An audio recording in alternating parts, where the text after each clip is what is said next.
It's Mark Husson's Astrology Hour. Time for you to expect something wonderful.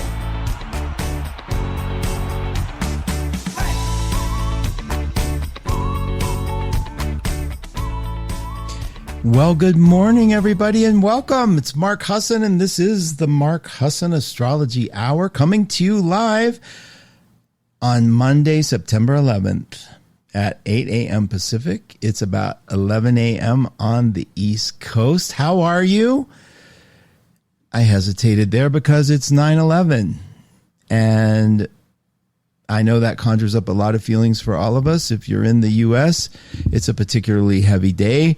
Not really. I mean, I think it's been enough years that there's some separation for it, but it is a good day to commemorate and take a minute to think about where we live and our safety and the love of ideals that we hold. So I hope you guys are doing well. Welcome to the show. If you're new to the show, I'd like you to get over there and join us over on the Facebook chat room. We use Facebook because, to tell you the truth, we can't find anything that's safer in terms of like we know who you are kind of thing. And it's a private room. I had a lot of qualms with them in the beginning. I don't have a good time maneuvering around Facebook, but I do use it to communicate with you, especially during my show. So if you'd like to come over, you just go over to 12radio.com, which you might already be, and then click on the left-hand column. You'll see home, listen now, and then chat. Click the chat button, and you'll be brought over to the room where my producer, Jay Varvel, an amazing dear man, hi Jay, has put up the banner for today's show. And you can scroll down just a little bit, and you can actually greet some of the beautiful people in the room, like the amazing Erica Longdon. Erica, thanks for being here. She's across the pond in the UK. Delightful to have her here. She's an advisor at one2listen.com, which is my baby, where we have some of the best advisors on the planet there to help you. Erica has a beautiful show. Talk to Erica at tune in to Erica, right? Something like that. Tune in Erica.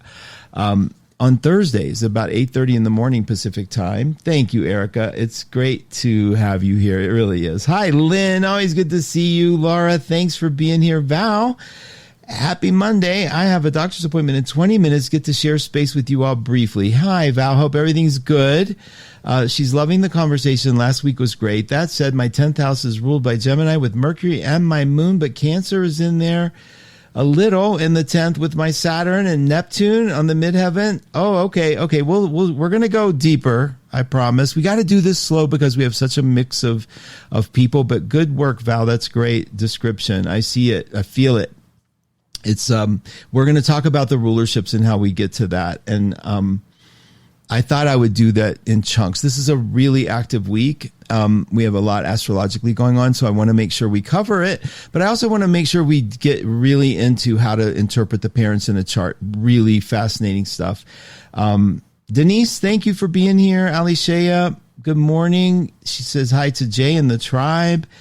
Whoever said diamonds are a girl's best friend never owned a dog, she said.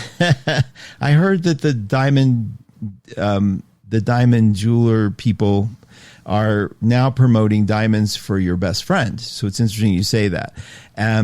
They kind of cover over the history of how diamonds, the sort of dark past of diamonds. And I think the world is kind of becoming aware. So anyway, we won't get too into that yet, but I'm glad you guys are all here, and I will check the room periodically to see if you have questions or comments. But last week we did cover a lot of, we introduced the concept of the importance of understanding the parents in our chart. And to reiterate just a couple of the things, I want you to understand we are not talking about the people of your parents, because they have a life and they have a chart and they have a reality that belongs to them. In this dialogue and with astrology in general, we are talking about the projection, the perception of parents as perceived by the child through the lens of the child, because projection is perception, right? Whatever filters through me, I look at somebody, I have a million historical images that come from my childhood to paint that person. So I see certain people and I just expect them to be a certain way. And a lot of times people act the way we expect them to. And it's a fascinating thing that we do. And I'll give you an example of that. If a child comes in with a perception of mother being cold, right? That might be a Saturn in that 10th house. We'll talk about that. Might be a working mom, might be a mom who was very much a disciplinarian. If a child comes in with that perception, that propensity, then no matter how kind mom is, no matter how loving, no matter how benevolent, it's the one time when she's in a hurry, abrupt, that registers. Do you see the power of that? So if you're a parent, I'm encouraging you not to be disturbed by you looking at your child's chart and going, oh my God, you see me as a monster. That's not what's happening. The child's perception is overlaid onto you, but that is something that the child carries within themselves and eventually has to claim. Like our charts belong to us. So how we're perceiving the parent is personal. It's definitely, you might not have anything to do with it. That's why so many Leo dads so many dads are offended when the Leo child, and I say they had a weak father, and I shouldn't say it like that. It was like the perception of dad was that it wasn't the strong voice that we needed. And no matter how strong the dad was, you see it. And I know people that have a Leo children. And it is interesting that I think the father does do, in many cases, a little bit of competing with them. And just interesting to see. But that's my projection, too. I have a Leo Aquarius axis where my parents are. And so I want to talk about the heart of that. I want to talk about how to find that in the chart, again, just to reiterate so that those of you that are very new to astrology understand the nuance here and how to really grab it without being too generalized and too prejudicial in what we're looking at that. So, so right now today, we're speaking under the Leo moon. So this is a very powerful moon to have talks about this stuff because it's like we care, we want to know, we want to take a look into who we are as individuals and what it means to have these planets laying where they are. So I am coming back to my chart. I sent a chart out in my email. If you are not on the email, please go over to 12house.com. It's the quickest way to do that. It's 12house.com and sign up. Please sign up and tell other people to sign up. Those signups are really important for us. But anyway, I sent the chart out and you can see the new moon, and that's happening this Thursday evening. And the sun and the moon in a new moon they're going to meet at the same point in space. Okay, that's what makes it new, because think about this. I want you to picture the moon is rotating the earth, and that pair is orbiting the sun. Okay, so when they get to a point where the moon, when the sun's at 21 Virgo, like on Thursday, the moon will eventually be there, and the moon will come in front of the sun. And so the fat part of the moon, the light part of the moon is facing the sun. And then we're outside that looking at the moon and then the sun. So we're seeing a dark spot in the sky. We're seeing the moon, the face of the moon is facing the sun. And it's so in a parallel line, it would be the sun, moon, earth. And we're looking back up at the sun. We see the moon and it's black. It looks dark. Now, symbolically, now you can't deny the effect of the moon, even if you're not an astrology buff, on the world and the planets and the ocean and the waves and water. And we're so much water. How does the moon not affect us? Right. So the new moon is losing its last bit of light. The moon is going dark from today. I mean, for the last 2 weeks, it's been going dark because we had a full moon 2 weeks ago, right? You remember? And it was in Pisces. So you got to think about all this sort of dreamlike activity that's been going on. Many of you, I know, went on vacation. Many of you started looking at your history. Many of you discovered new music. I had a friend who just turned me on to a new bunch of music that is so much fun, right? Especially, I remember the last time I was ever inspired by music. It was Tracy Chapman with Fast Car and Tony Childs with Zimbabwe. And that's okay. So those of you that remember that I was like, I remember looking at John and going, finally, like music to move a generation, to move us, to inspire us. It was so fun. And, so it's coming, like that happened during that full moon for me, like discovering new music and, making a nice playlist, having fun. Sometimes we'll have to do playlist exchanges. Mine's horrifying because the music is so eclectic, and I know everybody probably thinks that. I don't have I don't have a genre that I'm offended by. Well, metal, I haven't learned metal yet, even though I did go through a little teeny bit of a metal phase. Different boyfriends, different tastes that I absorb. Okay. So we're coming now after that full moon in Pisces. It's lost all its light, and it's really, that's the symbol I want you to hear. It's losing light. And as it loses light, we get a little more like, okay, the reflection becomes inward. So it's not reflecting light anymore. We're not out here associating. We're kind of pulling in. And we're doing a little more introspection. That happens as the new moon comes around. So the events that happened to you over this weekend, over the course of the last, let's say 5 days, where you can really count on it, they become more introspective. They become more personal. How many of you got your feelings hurt this weekend? How many of you started feeling a little more sensitive and a little more raw and a little more vulnerable? And so now as it sort of loses its last sliver of light and it comes into Thursday, we might feel a little bit alone. We might feel a little bit like, what is the point? And I know that sounds depressing, but it doesn't have to be that, but it can be this moment where we go, what is the point? And you can't be afraid to ask the question, right? Because there is an answer. There's a point. There's a point to you. There's a point to your believing that you can change reality. There's a point in being happy, because that is the point, right? I mean, happiness, even though subjective, I do think the goal for us as a non-religious person, I do believe the goal for us spiritually is contentment. It's not to win a bunch of points so that you can enter some pearly gates. It's to learn compassionate contemplation, to learn that you're okay, that you are no less diminished than anybody else ever, that you're equally loved. And that invokes a sense of the divine, doesn't it? I think it's important for us to have a sense of divinity. However, we do crazy things with that concept. The idea is that we can believe that there's some part of us that is connected to a loving source, and that it can thrive, and that it can spread that, and we can live and die our life in that sort of contentment.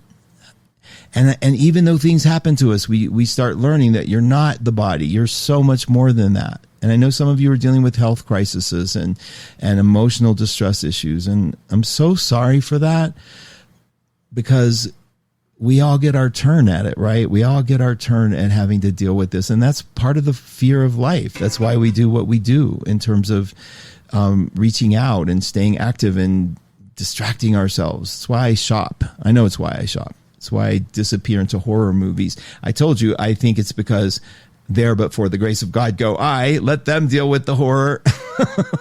So I can do it vicariously, and I feel better about my life a little bit.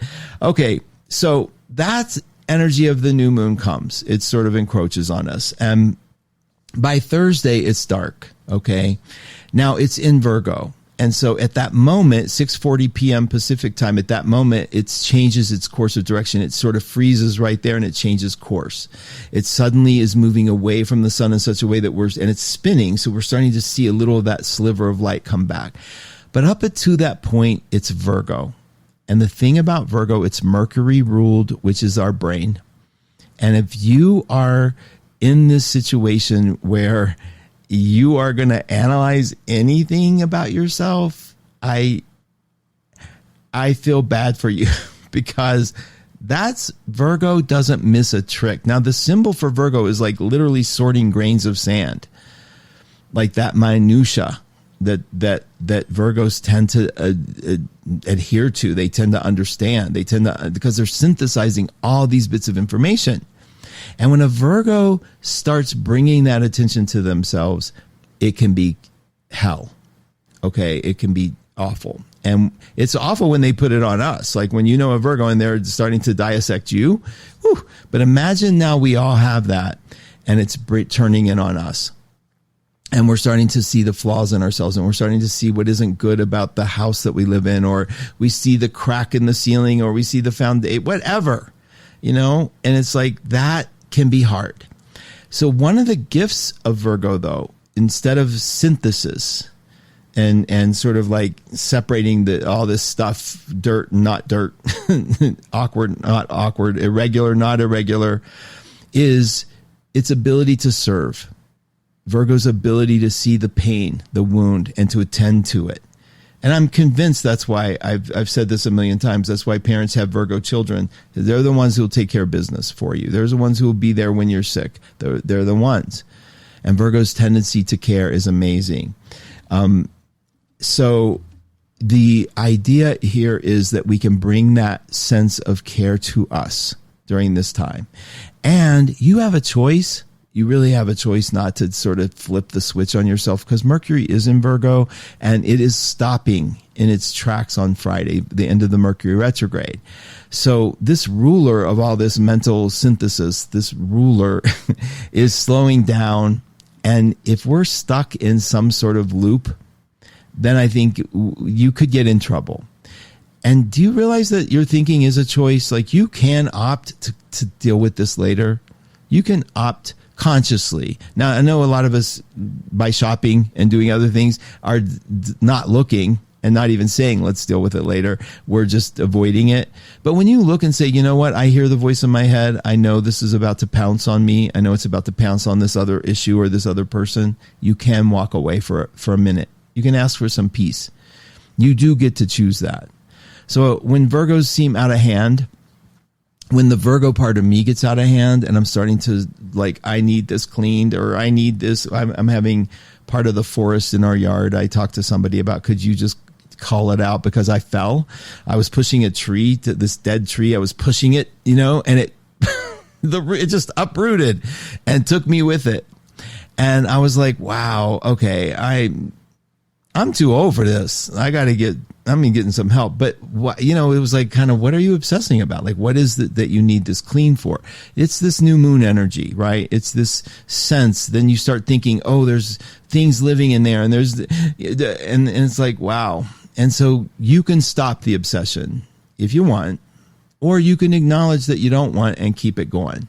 But either way, that's kind of what you're dealing with this week, that Virgo moon coming on board. Now, Mercury will stop on Friday and will start going forward. And at that point of the stoppage, Geminis and Virgos will start feeling a little more sane. So those of you that have a lot of Gemini in your chart and a lot of Virgo in your chart, you'll get to come. I've seen it. I mean, I hate to think that we're saying you all are weird when Mercury goes retrograde, but y'all are weird when Mercury goes retrograde. And when it goes direct, I see this sort of sanity come back. I have a Gemini friend that called just a wreck. And I told him, he never wants to know when Mercury's retrograde because it just makes it worse. He just can't stop thinking about it. And I finally said, look, Mercury is retrograde and it's in Friday. You have to deal. And he was like, thank you for telling me. Okay. So sometimes it's just worth it. Now Venus is moving forward. So our Libra friends are back. They're nice again. Yay. And, so they're good. Jupiter just went retrograde, so we have to say goodbye to our Sag friends, right? See, I don't look at it as events. I look at it as the effect on people. Every spring, and this is kind of late for Jupiter, but they do retrograde usually in the spring. Like when you think about springing forward, the planets are usually springing backwards. So Neptune is retrograde, Chiron is retrograde, which is usually always, Jupiter's retrograde, Uranus is retrograde, Saturn is retrograde, Pluto is retrograde, Mercury is retrograde. And so all we have is the moon, sun, which never go retrograde, Mars, and Venus, which are going forward. So, and people want to make that a big deal. Like, all the planets are retrograde. It happens all the time. It's all spring, every spring. You just check it out. Remember that I told you that. And then Mercury joins the group and everybody thinks it's the end of the world. It's okay. It's never the end of the world. Unfortunately, probably for many of us, is never the end of the world. Okay, so now, so you have a lot of Virgo in the space, and you have a lot of Earth in the space, like there, and I mean a ton. You have Pluto's in Capricorn, Jupiter's in Taurus, Uranus is in Taurus, Mercury's in Virgo, Sun and Moon are in Virgo. That's like the huge percentage of the planets, right? They're in Earth. And if you synthesize this Earth thing, Earth, the opposite of Earth is fire. And what Earth craves, okay, what Earth craves is inspiration. So notice that you're kind of craving inspiration. I know who isn't craving inspiration. I know they can sound like a terribly general thing to do, but look in your life and see where you were like wanting to be pumped up.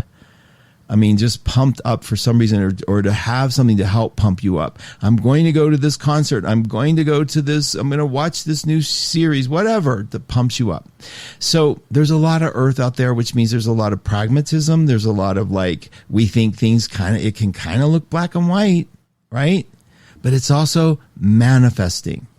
So that's the other thing we have to look forward to, is you can start creating, especially when Mercury starts moving forward, because you'll see your path. I hate losing the retrograde, honestly. Mercury has helped me so much. I use Mercury retrogrades to understand, to get my psychic intuition on track, to clear things up.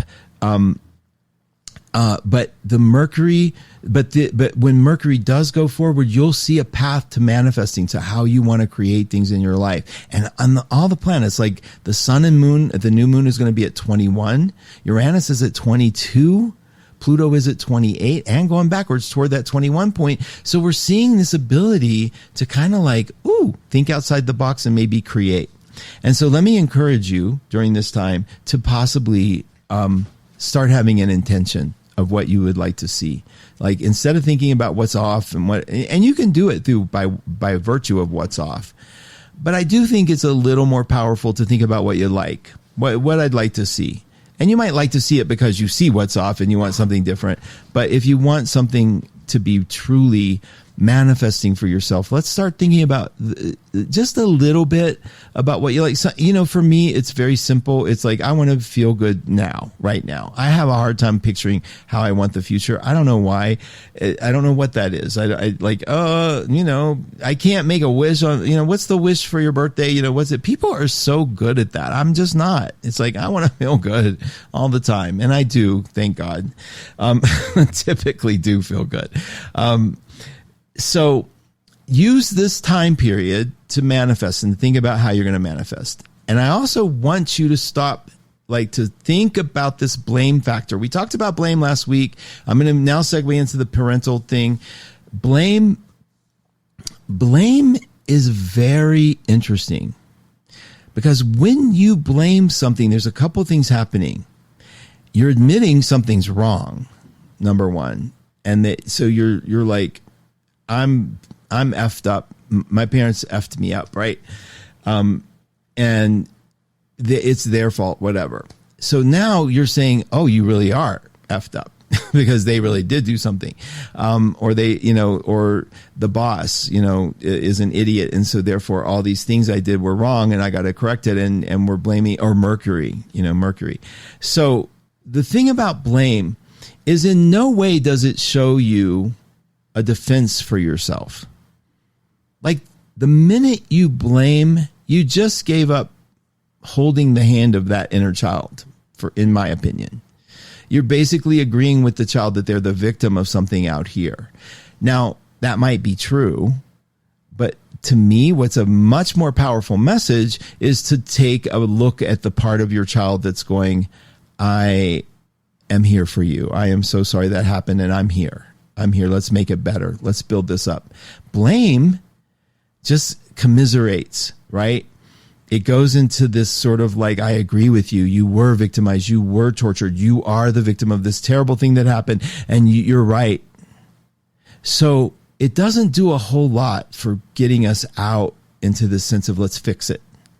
Okay? It gets us into your fault, I'm broken, your fault. And it's kind of just gross if you think about it. And I don't care how real it is. I get it. We've been victimized. People can victimize. There's no question about it. But how you respond to the victimization first, in my opinion, should be go grab that child and make sure that there's some comforting words you have in there to offer. You have to have that counter voice. You have to have something, not your best friend, not your mommy or daddy, but the part of you that says, are we okay? Are we going to be able to walk here for a minute? Can I hold you for a second? Are you okay? Do I need a minute? And you're checking in. Perfect time under these Earth transits to do that sort of thing. Check in.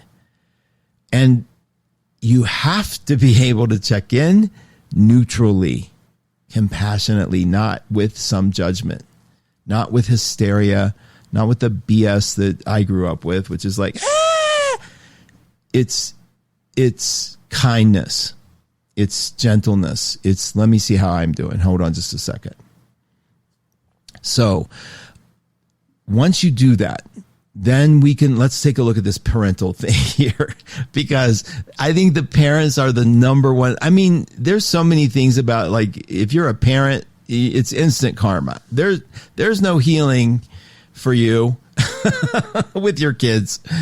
Whatever your kids decide about you, they've decided. Whatever they need to work on about you, they're going to work on about you. Whatever is going on in your life, whatever mistakes you think you made. And this is the hard one for parents, I think, is to be able to say, to remember that you actually pulled this stuff out your butt to come up with a way to help your child, and it might have been the wrong decision or whatever. You have to make spur of the moment decisions. And your child, for them, it's like, that's your job. Just make a decision for me, and it better be a good one, because when I'm in therapy, you're going to be the reason I'm in therapy. And so that's just number one. Have to have that way to hold for yourself. You made a choice. You have to learn to stick with it and to believe in yourself that your intention was never to harm or hurt your child. Now, you might be afraid, and you might be this person who says, yeah, I think it was to harm or hurt the child because I have a secret envy of my child, or I have a secret jealousy of my child, whatever. You can work that out by saying, let's not go there. Don't let the crippling mind that created that scenario cripple you more. Stop. Just stop. If you feel that way, get some support and go seek some therapy. Seriously, find a nice therapist and work some of your feelings out. Because you also could have been victimized yourself and missed the whole point of how to hold for yourself. Just didn't learn it from your own parents.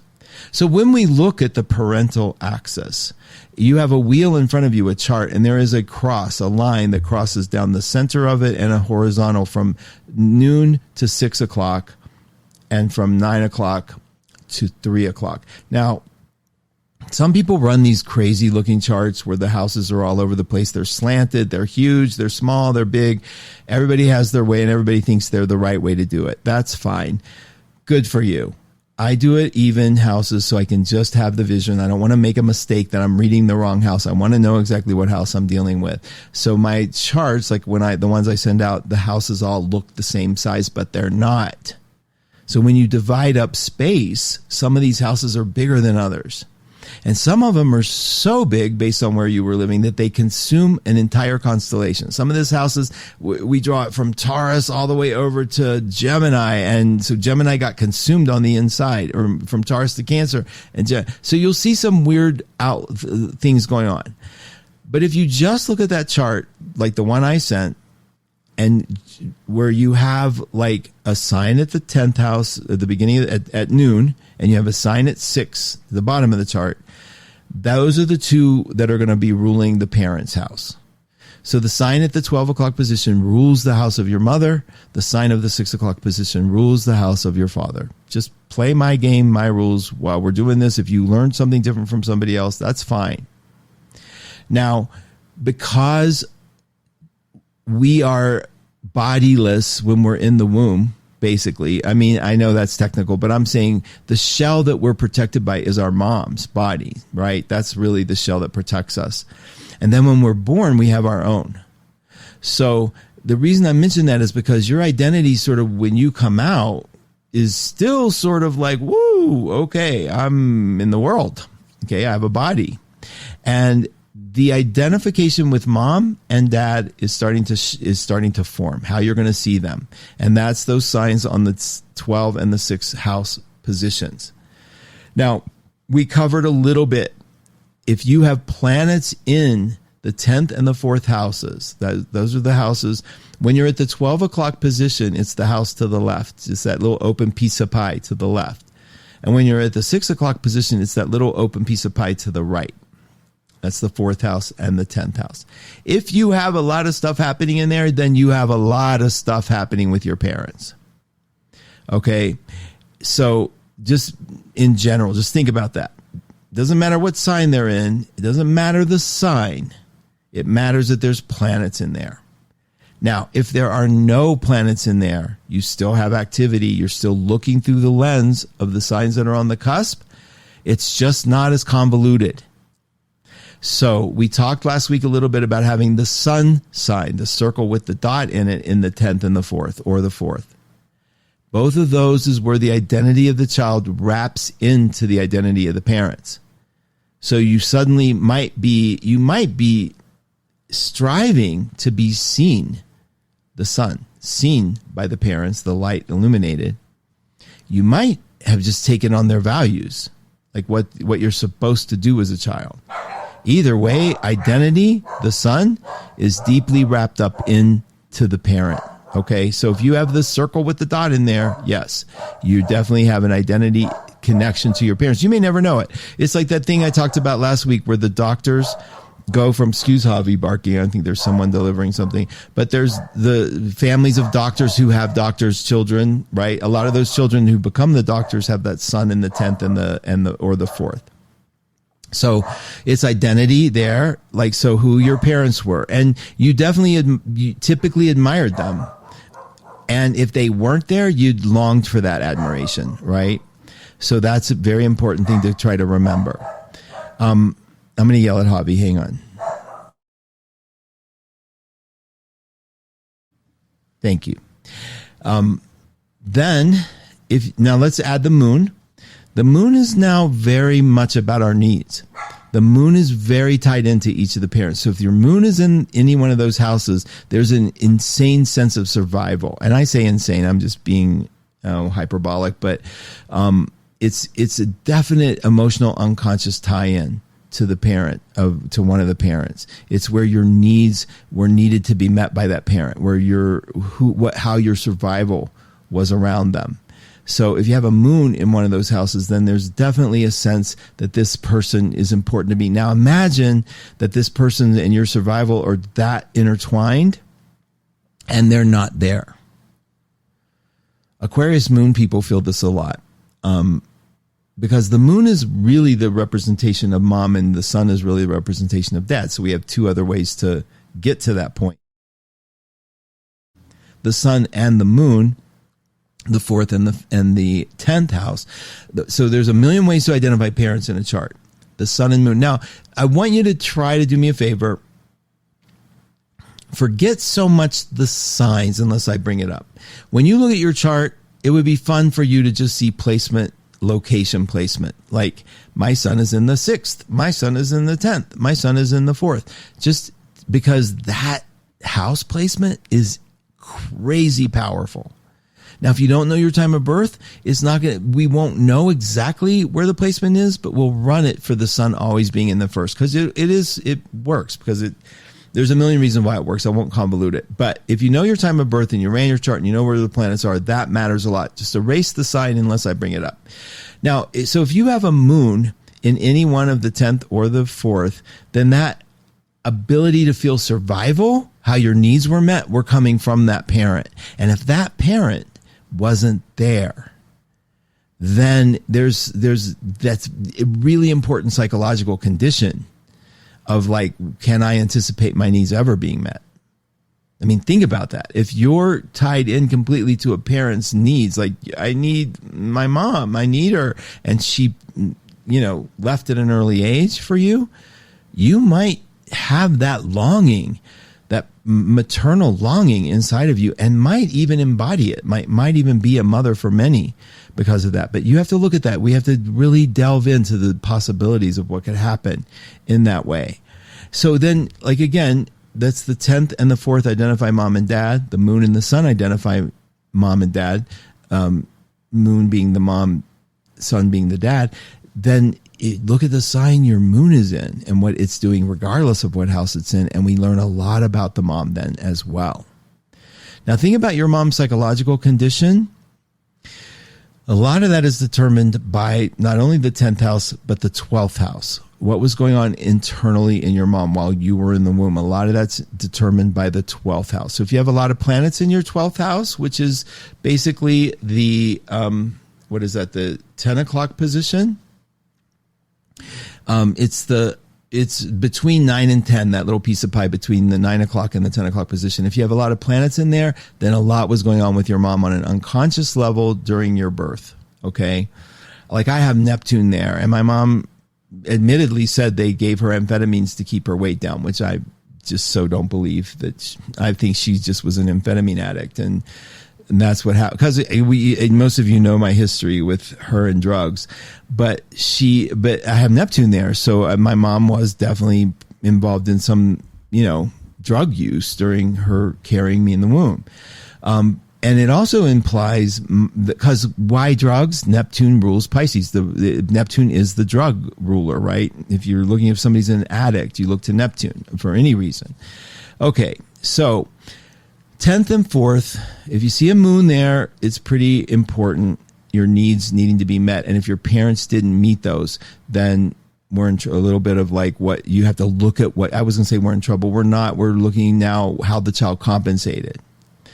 Now, the sign matters as well. And I can't remember how much we got through last week, but I do want to, I think we did all of them. Capricorn, Cancer axis, the Leo, Aquarius axis. Yeah, I think we did all of them. The Pisces, Virgo axis. Let's do the Pisces, Virgo axis, because I don't remember that one, talking to you about it as well. If Pisces tends to be at the 10th, the mom house, or the 4th, either one, wherever you see Pisces, there's going to definitely be some codependency develop. There's going to be some emotional entanglement. Oftentimes, what you see with Pisces in the 10th is a mom who might have been not well, who needed a more love and encouragement than normal, needed to be taken care of. And the child definitely bonds there, like doesn't want to lose their mom.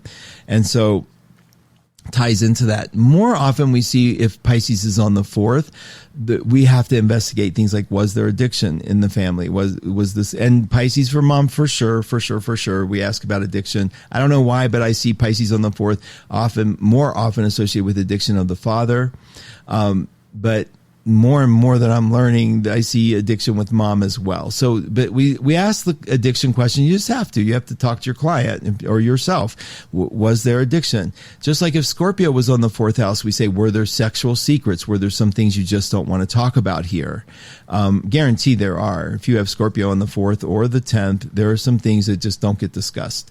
And so, but you got to remember, psychologically, we are definitely tied in to these parents who had the ability to neglect us, to hurt us, right? So there is a little bit of that kind of fear going on. That's why the stronger the sign on the 4th and the 10th, the stronger the reaction to talking about the parents even. Okay. I need to get a feel for you guys real quick. Let me just check in the room and see how you guys are doing. And if you've run away, I said it in my note, dropped off the bridge. Okay, let's see here. Jennifer is in the house. Hi, Jennifer. It's so good to see you. Jennifer's also an advisor at 1-2-Listen. Maureen's here. Suzanne is here. Thank you guys so much. Lioness, good to see you. Karen Erickson, good to see you. Let's see. You're welcome, Karen. Absolutely. Okay. Lori Love, whose show is on after Christina LaFrance, after mine. So it's Christina, then Lori. Lori, thanks for being here. Raven's in the house, another fan favorite on 1-2 Radio. Okay, let's see here. There was one note. Lynn, you're saying so many things I can relate to, Mark. We can definitely use the reminder to bring our loving, kind voice with care. Oh, good, good, good. Just vacuum up the sand. Karen, when I was talking about grains of sand, right, Karen? Good to have you back, Karen, and your great sense of humor. Okay. So you guys are okay. You're on board. Then this is good. So now, as we're turning the chart, the thing you want to look for are actual physical planets within those houses. That's all. That's a big one. And if you can find a bunch, okay, if there's a bunch, or if the house is intercepted, like, so there's a whole constellation in there, there is subterfuge. There's definitely stuff going on below the surface. You can take your time and sort that out. Just like take your time and analyze it. Like, what is being looked at? What is it that we're sitting on? So let me talk to you a little bit again about what to look for personality wise in the placements. Now, you guys can do this for yourselves. An Aries perceived mom. Aries in the 10th. You definitely are somebody that's not going to want to follow rules in the work world. You want to set your own plans, your own agenda. You want to pioneer forward. You want to be seen as strong. You want the challenges. Now translate that to your mom and do the same for your dad in the 4th. It's the challenges. It's the thing about being right. And the good part of Aries is the inspiring one, the aerobics instructor, the person who rah-rahs you. The negative part is the competition, the needing to prove, the needing to always be right and to be the dominant force in the family. One who doesn't like arguments, or doesn't like apologies, right? Aries doesn't like to see weakness. So try to sort that out for yourself in your own mother-father axis, okay? Now, why I said axis, which means there's an opposite. If you have a Aries mom, Aries on the 10th, you have a Libra father. 100% of the time, if you cut the chart in half, the other side of the chart is the exact number and the exact opposite sign.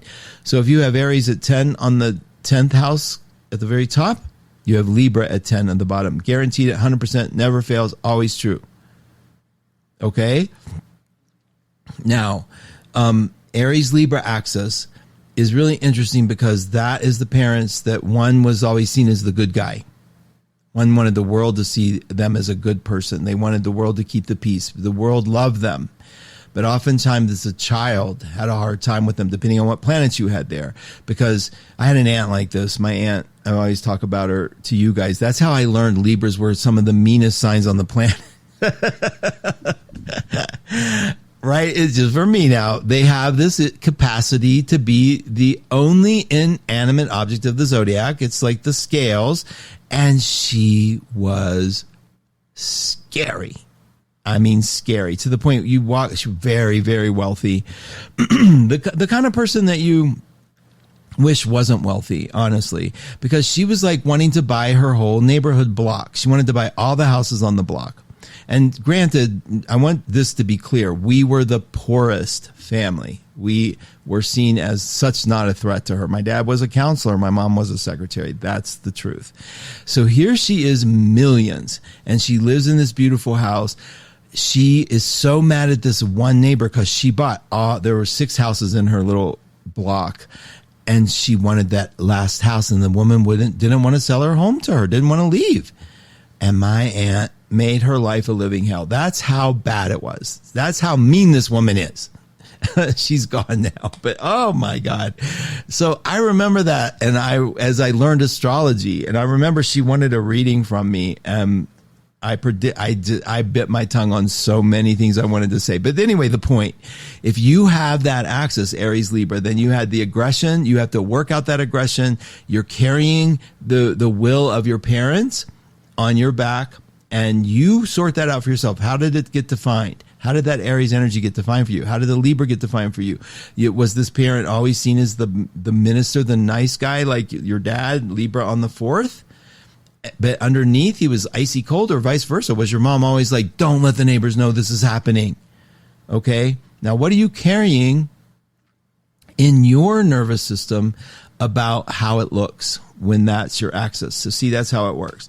Taurus, Scorpio. I mentioned already, if you see Scorpio on any of the axes, then there's secrets. There's something. There is something. It could be sexual. It could be molestation involved. You've got to be extraordinarily careful in exploring that topic with people. But sometimes you can say, this is often a dark, hidden, secret door that a lot of people don't want me to open. Is there anything that you want to share about that? Or, leave it open for them to talk about it if they want. The Taurus one is often, we'll see a mom with the Taurus placement as being an incredible homemaker, an incredible security builder, often able to express love. And at the same time, that's the positive. On the negative, we see possessions and things became the god. Someone who never let go of anything, never was very generous. The negative part of Taurus is ungenerous. I want you to know the negative part. Every sign has a negative part. One of the negative parts of Taurus is to get dogmatic, is to get so, because think about it, Taurus lacks fire, so fire is a form of spirituality. Think about it's inspiration. The word spirit's inside of inspiration. So their version of creating spirituality is through dogma, through being adamant and being dictatorial. That's the negative. That's the shadow. The positive side is being completely generous and completely compassionate and making great breads and being an amazing cook, etc. Okay. Scorpio, the opposite of that is the scary Persephone parent. The worst part of Scorpio is the obsessive, untrusting, parent, the never, always finding, going through your stuff, keeping secrets, being scary. And the compassionate, loving part of Scorpio is being the precision maker, helping you sort through some of the uglier things that life has to offer and helping you open up, to see that there's goodness here, to dig a little deeper, to not make you afraid of the world.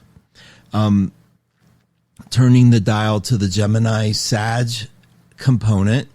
In Gemini Sag, we see the communication is a big theme in the Gemini household. A lot of openness. You'll hear people talk about, my family was always open. My mom studied all these different things, could talk to anybody about anything. You'll see a lot of that energy. The positive part of Gemini is this communicative, wonderful relationship and encouragement of communication. And the negative part of Gemini, do you all know what it is? It's depression. It's the rejection of this emotional body so much so that it suddenly rears its head. In Sag, the parental axis in Sag is the inspiration for travel, religious studies. The positive part for Sag is that quest for new heights, the encouragement, the fire, the vigor, the romance of the wanderlust. And in the negative, it is wanderlust. It's a parent who could have left to pursue higher things. It could be an overly religious parent, and it can also be somebody whose ego is so big that you never can win with them. They can only see themselves. So those are the positives and negatives. I'm being very general here and a little specific on some, but very general. Okay, the Cancer Capricorn axis. If you have a Cancer mom, you sort of have a double whammy here, because a Cancer in a mother is kind of like a double mother, right? You're getting that can be, the negative part here is super controlling, super knowing everything, super just not giving you an option because their job is to protect you. And also it can lead into manipulation of emotions, hurt feelings, the kind of, I'll just sit here in the dark while you go on without me since I'm not important anymore kind of energy. And the positive part is absolutely understanding the power of your life and encouraging it every step of the way, adding, emotional fuel to it. Now that can be both mother and father. If the father expressing in the same way, being pouting, being moody, any of those things that look like are manipulative to get what they want. The opposite of that is Capricorn, here often seen as the cold parent, depending on where your personal Saturn is, but the cold parent, the parent that cared about work, identity, about movement, about how building, like how you were building, and training you correctly by withholding any help. And then on the positive side, you have the parent who helped you work out, who saw solutions to everything, who knew the way to build momentum and could help you and encourage you to do it, like the eternal father kind of energy. Now, each one of these signs has a planet that it rules. Cancer is ruled by the moon, Gemini by Mercury, Taurus by Venus. So if you know that, then you can also look at that axis and run to the ruler in your chart. Like you could, if you have Cancer up there, you can run to the moon and see what sign it's in and add some color to your story. So if you had a Capricorn household and Saturn is in Aquarius, that's a lot colder than Saturn in, say, Pisces. Okay? You're adding the Pisces component as opposed to the Aquarius component.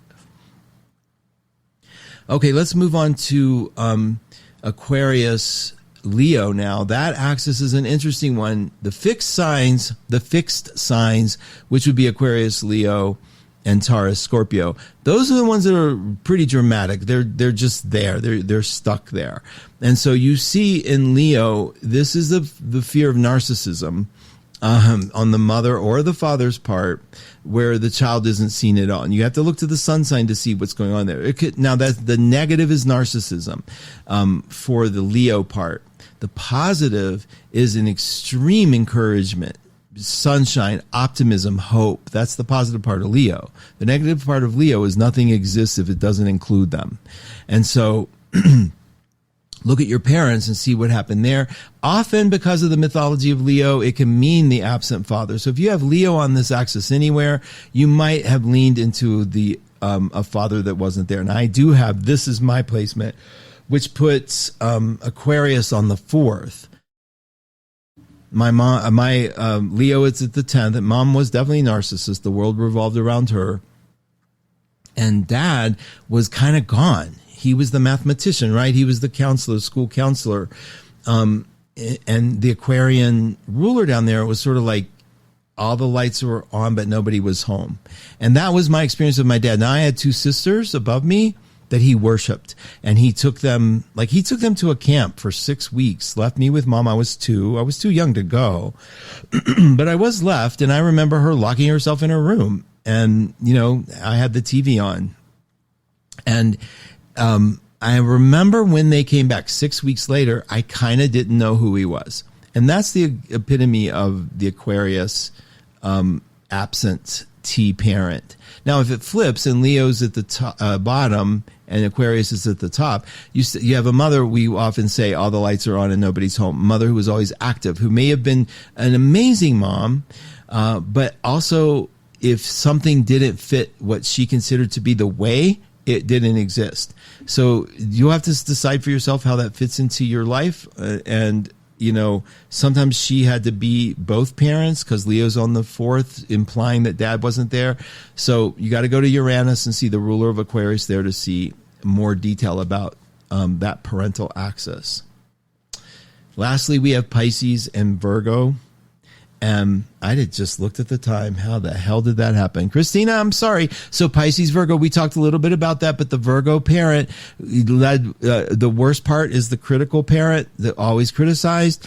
The positive part was be completely of service. Look at that time. I'll continue with Pisces next week. I did touch Pisces today. Look, you guys, stay tuned for Christina LaFrance. Wait a minute. It's 53. I have 2 minutes. So let me talk real quick. The Pisces thing is where sometimes there's a martyr involved. And the Pisces Virgo axis is like that. You could have martyr issues, martyr energy, where some parent sacrificed for the other. Because Virgo and Pisces both deal with a martyr syndrome. Okay. Virgos who suffered so much and did so much and served so much and everything, and look at how they're repaid kind of energy. And Pisces with the, I actually am suffering. I'm an alcoholic, or I'm hurt, or I'm wounded and I need help. So you might see if you're carrying that. All right. I am actually a little embarrassed that I let time go like that, just getting into my own world, talking about astrology. Checking out your last minute comments. Father in Aries, mother of Scorpio. Interesting. Okay. Now that if they really are the signs, it even carries more stuff. Someday when I need therapy, you're going to be the reason. Marvelous Monday with my remarkable 1-2 family. Jackie, always good to have you here. Tiffany, her 50th is coming Sunday. So wild. Tiff, happy birthday, sweetheart. I'm so happy for you. You Virgos always look eternally young to me. Libra here, and I had an Aquarius mom and an Aries dad. Mom was so nurturing but high anxiety. Dad, Aries, hardcore by the books. As I became a parent, he showed the love I never witnessed as a child. Wow, that's powerful. So you guys, just to be clear, we can talk about your parents' sun signs. But mostly what I'm doing is talking about the way you saw them based on the signs that are in your chart, the way you saw them. So if you had Aries on the 4th, your dad could have been a Pisces, but you saw that Aries energy of being maybe gone or competitive or hardcore. Okay, so but it still applies. If you had two parents, we should have talked about the parental signs. I am talking about the parents as viewed through the lens of your chart, though, just to be specific. I know it gets a little confusing, and it's not often very different. Kathy, I've been a long time 1/12 Listen fan. Kathy, thank you for supporting 1-2 Listen. That's so sweet. Means the world to me. Tiffany put up her chart. Let's see. Your birth chart is the inner wheel. And you have Aquarius, Leo axis. Yeah, that's mine, Tiffany. And it's interesting for you to see what role your dad played and if your mom was sort of all the lights were on and nobody's home energy. Okay. I think we're good. Let me know if this needs to tweak a little for you guys. I'll leave the parental thing alone for a couple shows. We'll let you sit. We're going to talk more about how the planets show up for you and what it is like to have parents of different signs coming up soon. Hey, listen, happy new moon. Please stay positive. Be compassionate with yourself. This is a tough new moon because it's in Virgo. So I want you to not sweep the floor with your soul. Like, okay, be good to yourself. And remember your goodness. And if you start getting into that critical black hole, just take a break. You actually can call time out and distract yourself. This is Mark Husson. This is the Mark Husson Astrology Hour. Please come by next week and see me. And also stay tuned for Christina LaFrance.